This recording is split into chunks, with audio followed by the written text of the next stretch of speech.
चिराग पासवान की पार्टी लोक जनशक्ति पार्टी की उम्मीदवार रही सीमा सिंह का नामांकन रद्द होने के बाद पहली बार मीडिया के सामने आई और चिराग पासवान को लेकर एक बड़ा बयान दे दिया है। मढ़ौरा विधानसभा क्षेत्र से लोक जनशक्ति पार्टी रामविलास की प्रत्याशी सीमा सिंह का नामांकन रद्द होने के बाद यह चर्चा थी और अटकलें थी कि अब यह कहीं स्विच कर सकती हैं और कहीं दूसरे जगह भी जा सकती हैं। लेकिन लंबी चुप्पी के बाद आखिरकार इन्होंने पूरे मामले पर अपना विचार रखा है, अपनी बात रखी है कि आखिर अब आगे इनका क्या निर्णय है और कैसे विधानसभा चुनाव में अब आगे बढ़ेंगे। अगर बात करें तो मढ़ौरा विधानसभा से जैसे ही सीमा सिंह ने नामांकन दाखिल किया था, एनडीए की साझा उम्मीदवार थे, तो चर्चा थी कि फाइट काफ़ी टक्कर की होने वाली है, क्योंकि एक एनडीए का जनाधार और दूसरा सीमा सिंह भी किसी पहचान की मोहताज नहीं थे। इनकी भी भूमिका बिहार में बड़ी है और खासकर मढ़ौरा क्षेत्र में कर्म भूमि मानकर चलती हैं। लेकिन अब नामांकन रद्द हो गया क्योंकि उसमें कई त्रुटि थी, कई गलतियां थी। नामांकन पर्चा दाखिल करते ही जब स्क्रूटनी में वह छट गया तो यह बात भी चर्चा शुरू हो गई कि अब सीमा सिंह सेकेंड फेज वाले इलेक्शन में कहीं स्विच कर कोई और पार्टी का दामन थाम सकती हैं। लेकिन अब उन्होंने नामांकन रद्द होने को लेकर जब पत्रकारों ने उनसे सवाल किया तो उन्होंने संयम और स्पष्ट रुख अपनाते हुए कहा कि इस विषय पर कोई सार्वजनिक टिप्पणी नहीं करेंगे। मुझे भारत के चुनाव आयोग और अपने शीर्ष नेतृत्व पर पूरा भरोसा है। जो भी निर्णय होगा वह न्यायपूर्ण और संविधान सम्मत होगा। देखिए, मैं ये सब पे ज़्यादा कुछ बोलना नहीं चाहूँगी और जो भी बातें हैं मैंने अपने पार्टी के सामने रखी है। मेरे नेता आदरणीय चिराग पासवान जी के सामने मैंने सारी बातें रखी है और मुझे अपने इलेक्शन कमीशन पे पूरा भरोसा है, अपने संविधान पे पूरा भरोसा है। मेरे प्रधानमंत्री आदरणीय मोदी जी पर, नरेंद्र मोदी जी पर मुझे पूरा भरोसा है।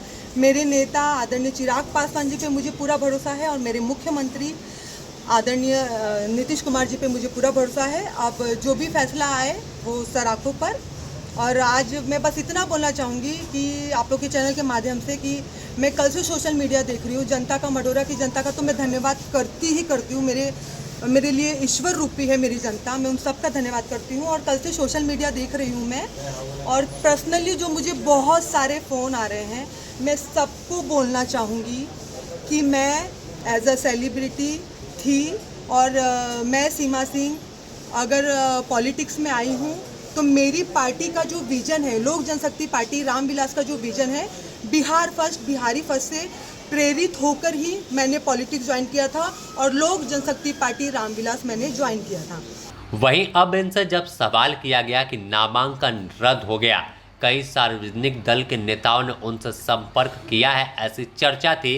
इस पर उन्होंने साफ किया कि कई लोगों ने जरूर संपर्क किया लेकिन किसी का उन्होंने आमंत्रण स्वीकार नहीं किया कि वह कहीं नहीं जाने वाली हैं। उनके नेता चिराग पासवान हैं और प्रधानमंत्री मोदी के हनुमान हैं। जब मेरे पास ऐसा नेतृत्व है तो मुझे किसी जगह जाने की ज़रूरत नहीं है। तो जैसा कि आप लोग जानते हैं, उन सभी को मुझे एक्चुअली इतना फ़ोन आ रहा है कि मेरी पार्टी में आ जाइए, यहाँ से टिकट लड़ लीजिए, यहाँ का टिकट दे देते हैं, यहाँ आ जाइए, यहाँ से इलेक्शन लड़ लीजिए। तो मैं उन सभी पार्टियों को एक ही बात बोलना चाहूँगी कि जैसा कि आप लोग जानते हैं, हमारे नेता आदरणीय चिराग पासवान जी हमारे प्रधानमंत्री आदरणीय मोदी जी के हनुमान हैं और मैं सीमा सिंह उन हनुमान की भक्त हूँ। तो उस नाते मैं लोक जनशक्ति पार्टी रामविलास की एक ईमानदार सिपाही थी, सिपाही हूँ और आजीवन एक ईमानदार सिपाही रहूँगी। जय हनुमान, जय मढ़ौरा, जय बिहार, जय भारत।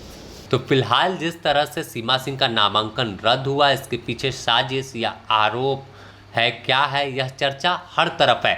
लेकिन पूरे मामले को मिलाकर देखें तो फिलहाल चर्चा का विषय है कि अब यहाँ पर राजद के जो उम्मीदवार है उनका रास्ता कहीं ना कहीं साफ होता दिख रहा है, क्योंकि चुनाव में जो मेन इनकी फाइट थी वो एलजेपी यानी लोक जनशक्ति पार्टी रामविलास की प्रत्याशी सीमा सिंह से होनी थी।